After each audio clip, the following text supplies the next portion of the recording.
Hello and welcome to the show. It is great to have you with us. TD, in a $792 million deal late last year, acquired Regina-based Greystone Capital Management to form the largest money manager in Canada. I sat down with Bruce Cooper, CEO and CIO of TD Asset Management, and Robert Vanderhooft. He is CEO and CIO of TD Greystone Asset Management. And I asked Bruce about the strategic reasoning behind that acquisition. Yeah, I think there were really three things I thought about. One is the introduction of some of the capabilities that Greystone has, particularly in the area of alternatives. We think about real estate, infrastructure, mortgages, but also things like China equities, international equities. So lots of great capabilities. Certainly the cultural fit we thought was exceptionally strong. Rob and I spent a lot of time together. We really thought the teams would come together well. And I think the last piece is really around growth opportunities. And we thought this would give us an opportunity to accelerate the growth of both firms. We think about, for example, introducing some of the capabilities that Greystone has offered into institutional clients. We could offer that into our high net worth clients. And also bring new products to market, and global real estate, for example, is one that we've really highlighted there. So really lots of growth engines as we think about bringing the two companies together. Dave, what I've heard you both talk about too is you've really brought the broadest product capability set in Canada into one place. And I heard you talk about this is just was a good deal for both sides. Yeah, and for us, it made a lot of sense in terms of we were quite good at manufacturing products, so investment products. Distribution, though, we weren't in as many channels as TD is, and so we were open to a partner that would help us to leverage growth, and for us that meant increased distribution of products. And in terms of product line, little overlap in product line, and again, broadest product line in Canada. So we're quite happy with that outcome. Bruce, you talked about the capabilities with Greystone, and Rob, I'd like to talk a bit more about that and give us a bit more detail behind them. First, I want to start with the fact we call it alternative, but it's pretty mainstream. I mean, it's something that that I know you're a big believer people really should have in their investments. Yeah, it is. I mean, what we talk about as alternatives in terms of real estate. We've got about a $17 billion portfolio, really all across Canada. So it's geographically diversified. It's diversified by property type too, office, industrial, retail, and some multi-unit residential. Examples of that would be, about 2 years ago we bought Constitution Square in Ottawa, and that was the largest transaction in Ottawa's history at about $480 million for that office buildings. So that's an example of a real estate investment in the portfolio. Mortgages as well would be similar in terms of the type of geographic distribution. And also by property type. And so we'll lend on commercial real estate projects in Canada. So Bay Adelaide Centre, we have a component, we have part of the mortgage on the Bay Adelaide Centre, for example, with Brookfield and a partner as the borrower. So that's an example of a mortgage that we would have in Canada. And on infrastructure, same thing. If you could tell me a bit about just what describe what the asset class is, and again, some examples that might be in there. Yeah, infrastructure would be really long-term cash flow generating assets. For example, power utility generation and power utility distribution.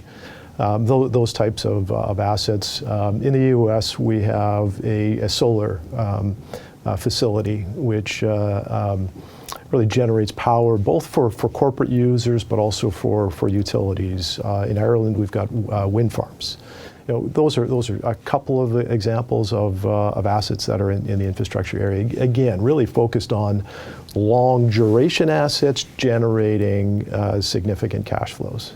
And the third, international and Chinese equity products. I mean, one of the more interesting things I know is that you have people on the ground in Hong Kong, and you're accessing a market a lot of people don't have access to. Right. In terms of China income and growth, we've had a team there now in Hong Kong for just over 4 years. I've had a product for over 4 years as well. And what that is a lower volatility type of product in a high volatility market. And what we found is there is a significant ability to generate excess return in China, given that it is still, in terms of capital markets, more in the development stage than the fully developed markets such as the U.S. And so we've had an opportunity to use our abilities to manage equities to add significant value in those areas. Bruce, you talk, I know that there's been a lot of excitement about the Greystone capabilities. I mean, when are they going to be available to people? Yeah, well, some are available now and some more are coming. On the institutional side, we've already had some wins where capabilities from both TD Greystone and TD Asset Management have been brought together to provide a solution for clients. So that's very exciting for us. Mm-hmm. In our high net worth channels, we've already launched a product that embeds TD Greystone's mortgage capabilities. And we're looking forward to launching a product that will embed the real estate and infrastructure as we look into the second half of this year. And global real estate, which I mentioned off the top, we're also really excited about bringing that in the second half of this year. And so, lots coming down the pipe. Also, China equities is something we're looking at bringing into our mutual fund lineup later on this year. And international equities is already something that TD Greystone is managing one of the international equity funds for us already. So, lots of stuff's already happened. Right, and I should mention with the Chinese equities, I mean, these are also people on the ground in Hong Kong. Yes, yeah. And we've had a team in Hong Kong for about 4 or 5 years now. Originally, we put the office in Beijing.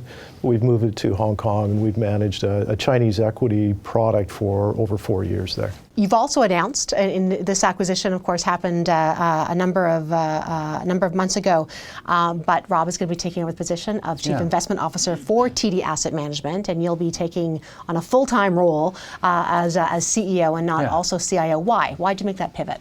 Yeah, well, a couple of reasons. The business continues to grow, and I think for me, being able to dedicate my time to the CEO responsibilities is going to be very important. It's a big business and it's a big job, and I'm very excited about being able to focus 100% on that.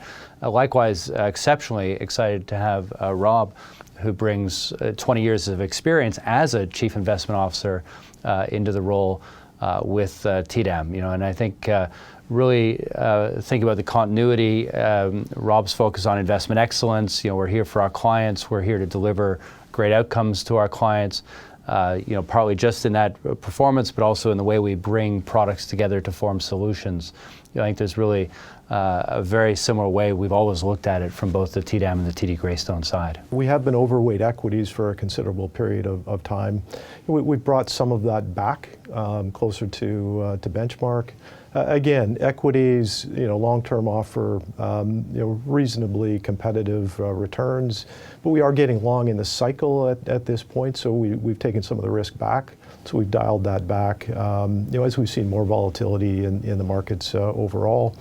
And again, trade tensions seem to overwhelm what is happening in the market right now and generating a lot of volatility.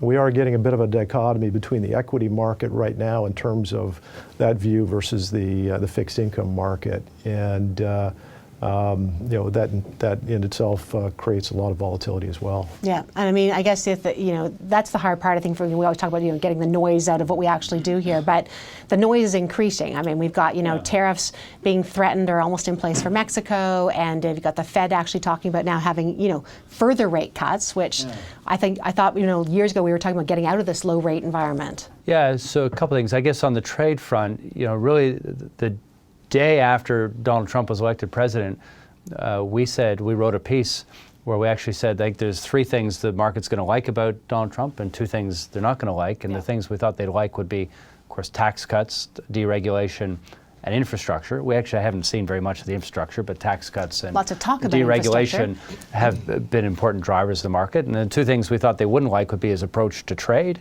and what we sometimes call erratic decision making, and I think we've seen some of that. So, I don't think this is new. It's kind of deeply embedded in the way Donald Trump governs. It does create volatility, as Rob said. I think we're still hopeful that a deal between China and the U.S. will be struck. Trade is a serious issue, and to some extent it's become a bipartisan issue in the U.S. with people on both the Democratic and the Republican side worried about some elements of the way China approaches growth.